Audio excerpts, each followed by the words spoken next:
হযরত মুসা রাদিয়াল্লাহু তাআলা থেকে বর্ণিত আল্লাহর রাসূল সাল্লাল্লাহু আলাইহি সাল্লাম যখন কোনো বান্দা সন্তানের ইন্তেকাল হয়, মহান আল্লাহ তার ফেরেশতাদেরকে বলে, তোমরা আমার বান্দার সন্তানের জান কবজ করে নিলা। ফেরেশতারা জবাব দিলেন, হ্যাঁ। তখন আল্লাহ বলেন, ও তোমরা তার কলিজার টুকরাকে ছিনিয়ে নিলা। আর ফেরেশতারা বললেন, হ্যাঁ। তখন আল্লাহ রাব্বুল আলামিন তাদেরকে বলে, আমার বান্দী কি বলেছে? তারা বলেছে, ইন্না লিল্লাহি ওয়া ইন্না ইলাইহি রাজিউন।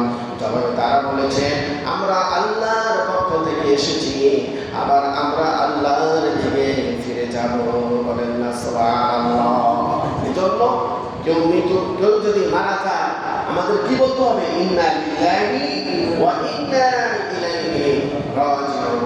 তখন আল্লাহ রাব্বুল আলামিন এই কথা শুনে বললেন, আমার বান্দাদের জন্য তুমি সুসংবাদ দিয়ে দাও, আমি আমার বান্দাকে জান্নাতে একটি ঘর তৈরি করে দিব, আর তার নাম হবে বাইতুল আহমাদ। বলেন না সুবহানাল্লাহ।